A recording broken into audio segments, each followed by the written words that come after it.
Thanks, Justin. Today we're joined by Dave McGillivray, arguably the guy who knows the Boston Marathon route the very best. Thanks so much for being with us today, My pleasure. Dave. Thank you for having me. So you've been race director for the marathon for over 25 years now. Uh-huh. You've ran the race yourself 42 times in a row. What brings you back to the starting line to run that route every year? Well, like everyone, it's all about feeling good about yourself, I guess. It's raising one's level of self-confidence and self-esteem. And I started running it when I was 17 years old. And once I crossed the finish line, I just said to myself, this feeling I never want to see go away, and I'm going to run this race for the rest of my life. And here I am 42 years later and banged out another one last Monday. That's incredible. You're obviously really passionate about this specific long distance race. What is it like to be able to channel that intensity, and you also get to use this as part of your career in directing the race? Yeah, I'm very fortunate, but the only one on the planet that gets to run in the race, but also run the race or direct the race. So I get best of both worlds, to be quite honest with you. But for me, it's a passion. I love what I do. I'm very fortunate enough to have combined a hobby with a vocation. So I don't take that for granted. I know how important this race is for everyone. And I guess for me too is, having run it so many times, I sort of have a sense for what the customer, the runners are looking for. So, and it's all about surrounding yourself with good people. There's no such thing as an individual achievement. And along with my colleagues at the BAA and DMSC and just so many people involved in this enterprise to pull this thing off. It's a fascinating thing to be involved in. You mentioned, so you're the only one to run it and also run it in some distance. But you don't run with the actual race, you run afterwards. How do you decide when you go start your own 26.2 miles? A lot of it has to do with how things are going with the race itself. Typically, once I get to the finish off the lead motorcycle, I walk around the area and just make sure everything is going according to plan, and go into the medical tent, see what that looks like, and check with the team captains. And then usually around 2 o'clock, things are automatic pilot, and I head back out to the start, and I get there around 3, and I run my marathon finish around 7 or 7:30. In 2012, the hot year, it was 89 degrees. I really couldn't start until later on in the evening, and then last year I got back out to the start around 2:47, and at 2:52 I got a phone call telling me what had happened at the finish. There were 2 explosions, so I got right back into a vehicle, and state police escorted me back to the finish, and I went back to work and was able to get back out there 11 days later and put closure on my marathon. And this year I just felt an obligation to stay longer, just make sure that everything was okay. And so I didn't start the marathon until 7 at night and finished a little after 11. How was the attention on you this year compared to years past when you were actually running your portion of the race? Interesting question. I mean, normally if I'm out there at 3 or 4 or 5, there are still a lot of people left on their yards or their decks and partying, and some yelling good things, some not yelling such good things. Just they don't know necessarily. They just think I haven't trained and pick it up, you slug, type thing. But others know that I'm the race director and they cheer me on. It's pretty cool, But this year started so late in the day that it was a peaceful calm. It was surreal, to be quite honest with you. I liked it a lot. It was dark out, not many people out there. Everyone had it was a long day for everyone, even the spectators, and I think they had reconvened to their homes or went away. And I had a fabulous run, and sort of just thinking about what had just happened the last 12 months, the healing, the recovering, the processing, the conceptualization of 2014, and then the planning and the execution. And good Lord, it went off so well. This was actually the first year that you ran your portion of the marathon also as a fundraising effort. What was it that drew you to the Martin Richard Foundation specifically?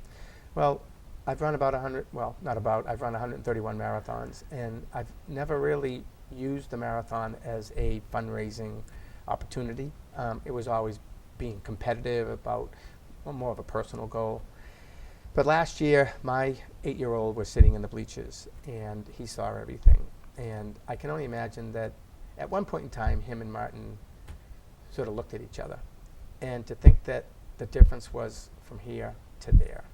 And my heart just cried out for the Richard family when I heard what had happened. to the whole family, not just Martin. And I just felt an obligation and responsibility to do something. So I met with the Richard family, and I just made a commitment that I was going to use the marathon as my way of trying to help heal, trying to help raise some funds for their foundation in memory of Martin. And of course, the whole way along 26 miles, I thought of him and thought of my own son, and I'll never forget that. I'll never forget it. Just gave a lot more purpose to being out there and getting it done. How did it feel when you crossed the finish line this year then? There were so many people this year waiting too, even at 11 o'clock at night. It was fascinating to see so many people who cared. But like I said, it was a long 12 months, and it put appropriate closure to all of it. And now we're looking forward. We're not looking back. And we're already started working on the 2015 edition of the Boston Marathon. And it's always been about the pursuit of athletic excellence. This year was special, like the 100th was special. This was really special. This was an epic event. I mean, a race for the ages.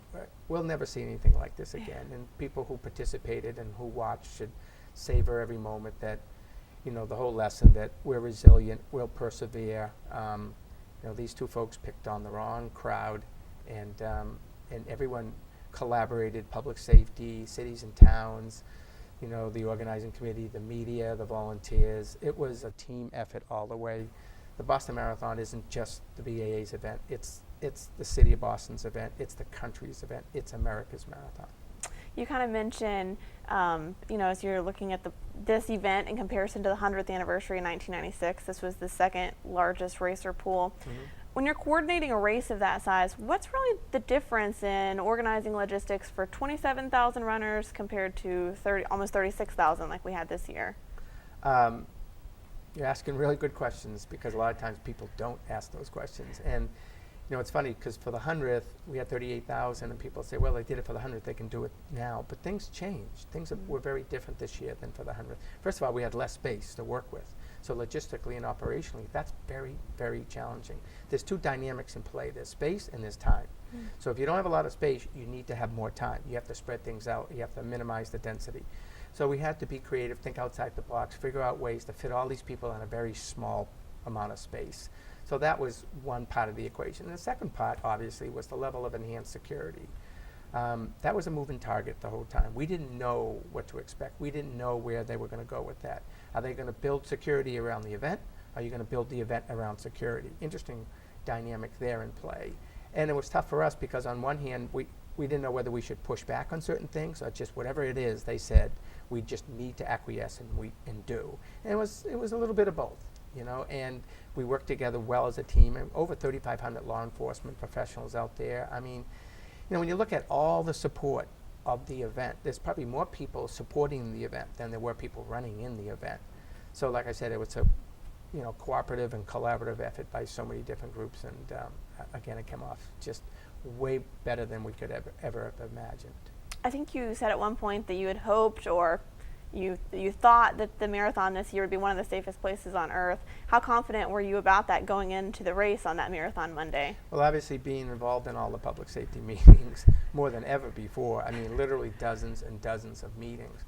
I just said, how can it not be the safest place on the planet, just with all the extra security? But they were great, because they understood the delicate balance between making it safe for everyone, especially outside the curbs. My job was between the curbs, everything, the field of play, the race, the competition, but their job was everything outside the curbs. So making it safe, but not taking away that family, fun, friendly environment, and you don't want to just go to an event and see all these armored tanks and, guns and, they need to be there in the background subliminally, so that, everything's okay. But at the same time, you don't want it to be such that people get scared and nervous and not show up at all. And they came in record amounts. I was on the lead vehicle the whole way. I've never seen crowds this thick, this dense in my life. So it was not only a function of they wanted to come to be part of it, but they wanted to show that we will not be denied. So that was playing out too. And they were so cooperative. I mean, normally I see them running out, running on the street, running with people yelling and screaming, and None of that. It was pristine. It was clean. It was clear. And there were more signs than ever before. People just holding signs because there was a statement to be made. Whether it's Boston Strong or We Will Not Be Denied or whatever, we're taking back our race, whatever it was, they had a statement and they wanted to make it to the world, and they did in droves. It was fascinating. Kind of, you mentioned earlier, part of when you decide that you are leaving to go run your race is also when you decide, okay, everything's all right here today.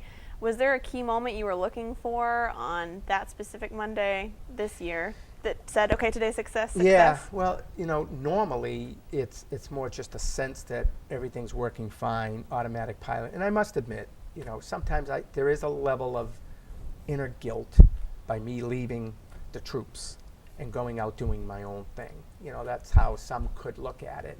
I don't. I look at it as a statement that, that I've delegated well, that I'm just a conductor. They are the musicians. They are the ones making it happen. I'm just sort of making sure everyone's sort of getting along. And knowing that everyone's getting along and it's all going well, that's when in my gut I can take off. This year was different. This year I decided not to take off until we shut down the finish line clocks, until it was officially over. And I just felt like that would make me feel better out on the road. And so that's what I did. And again, made for a much longer day, but it made me feel a lot more comfortable when I was out there on the run.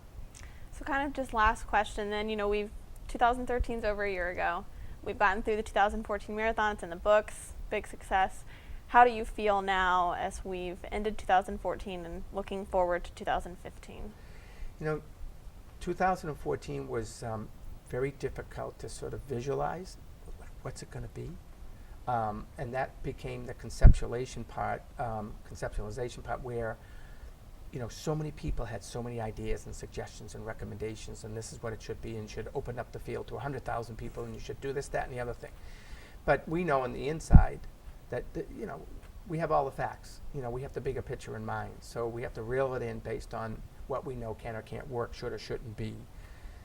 The same thing for 2015. I mean, we were very successful with 2014, but it was for a lot of reasons that those reasons may not exist for next year.